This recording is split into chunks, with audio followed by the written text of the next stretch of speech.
আজকে আমরা শিখব সেন্টেন্সের গঠন সম্পর্কে।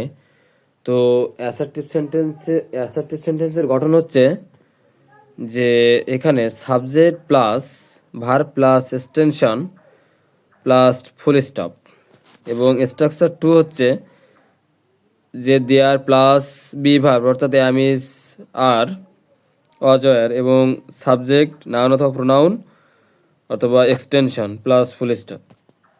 এটা হচ্ছে অ্যাসার্টিভ সেন্টেন্সের গঠন। যেমন রিতা ওয়ার্কস ভেরি ফাস্ট। রিতাটা হচ্ছে সাবজেক্ট এবং ভার্বটা হচ্ছে ওয়ার্কস এবং ভেরি ফাস্ট হচ্ছে এক্সটেনশন এবং লাস্টে একটা ফুল স্টপ। আর এখানে দেয়ারটা হচ্ছে, এবং এখানে একটা ভার্ব হচ্ছে ইজ অর্থাৎ বি ভার্ব, এবং এখানে আছে সাবজেক্ট এ পোস্ট অফিস এবং এক্সটেনশন ইন দ্য ভিলেজ এবং ফুল স্টপ হচ্ছে লাস্টে। তাহলে এখানে ইন্টারোগেটিভ সেন্টেন্সের গঠনটা হচ্ছে যে ডাব্লিউএইচ অথবা অক্সিলারি ভার্ব থাকবে, প্লাস সাবজেক্ট এবং বাকি অংশ থাকবে, তারপর একটা জিজ্ঞাসা চিহ্ন থাকবে। যেমন এখানে ডাব্লিউএইচ হচ্ছে এইখানে যে what, who, when, how, which এইগুলো হচ্ছে ডাব্লিউএইচ ওয়ার্ড, ঠিক আছে। আর এখানে তবে ইন্টারোগেটিভ সেন্টেন্স ডাব্লিউএইচ ওয়ার্ড দিয়ে শুরু হতেও পারে অথবা অক্সিলারি ভার্ব দিয়ে শুরু হতেও পারে। যদি ডাব্লিউএইচ ওয়ার্ড দিয়ে শুরু হয় তাহলে ডাব্লিউএইচ ওয়ার্ডের পরে একটা সাহায্যকারী ভার্ব থাকবে অর্থাৎ একটা অক্সিলারি ভার্ব থাকবে। আর যদি ডাব্লিউএইচ ওয়ার্ড দিয়ে শুরু না হয় তাহলে প্রথমে অক্সিলারি ভার্ব থাকবে, ঠিক আছে। এটা হচ্ছে ইন্টারোগেটিভ সেন্টেন্সের গঠন।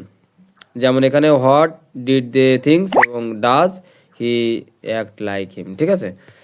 তাহলে এখানে আরেকটা হচ্ছে যেমন হু আর ইউ, এখানে হচ্ছে হু আর ইউ, এখানে হুটা হচ্ছে ডাব্লিউএইচ ওয়ার্ড এবং আরটা হচ্ছে অক্সিলারি ভার্ব এবং ইউটা হচ্ছে সাবজেক্ট এবং লাস্টে জিজ্ঞাসা চিহ্ন। তাহলে এখানে ইম্পারেটিভ সেন্টেন্সের গঠনটা হচ্ছে যে verb plus extension plus full stop, লাস্টে ফুল স্টপ থাকবে।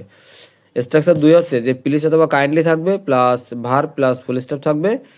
স্ট্রাকচার 3 হচ্ছে যে ডু নট অথবা নিভার থাকবে এবং তার সাথে ভার্ব থাকবে অথবা ফুল স্টপ থাকবে। অথবা সেন্টেন্সটা লেট মি অথবা আজ থাকতে পারে এবং সাথে এটাকে বলা হয় ইম্পারেটিভ সেন্টেন্স। তাহলে আমরা যদি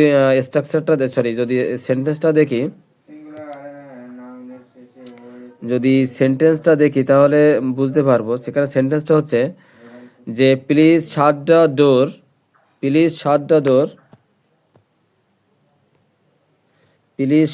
এখানে তাহলে এখানে প্লিজ শাট দ্য ডোর এবং এখানে হচ্ছে ডু নট ক্লোজ দি ডোর। এখানে প্লিজ অথবা কাইন্ডলি এবং ভার্ব প্লাস বাকি অংশ। এখানে ডোন্ট ক্লোজ হচ্ছে ভার্ব এবং ডি ডোরটা বাকি অংশ। আর এখানে অপটেটিভ সেন্টেন্স হচ্ছে যে এখানে স্ট্রাকচার হচ্ছে মে অথবা লং থাকবে এবং অ্যাসার্টিভ সেন্টেন্স থাকবে, অর্থাৎ সাবজেক্ট ভার্ব আর এক্সটেনশন থাকবে। তার সাথে যেটা মে লং থাকে তাহলে সেটা অবশ্যই অপটেটিভ সেন্টেন্স। এখানে যেমন may you be happy in your life, মানে এটা হচ্ছে অ্যাসার্টিভ সেন্টেন্স আর তার সাথে মে থাকবে, মে আর এটা হচ্ছে অ্যাসার্টিভ সেন্টেন্স, ঠিক আছে। অ্যাসার্টিভ সেন্টেন্সের সাথে মে থাকলে সেটা অপটেটিভ সেন্টেন্স। এবার এক্সক্লেমেটরি সেন্টেন্সের গঠনটা আমরা দেখি। যে এক্সক্লেমেটরি সেন্টেন্সের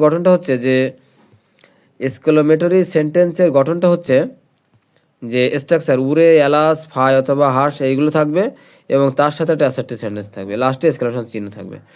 আর স্ট্রাকচার 2 আছে হোয়াট অথবা অ্যান থাকবে প্লাস বাকি অংশ থাকবে, লাস্টে এক্সক্লেমেশন চিহ্ন থাকবে।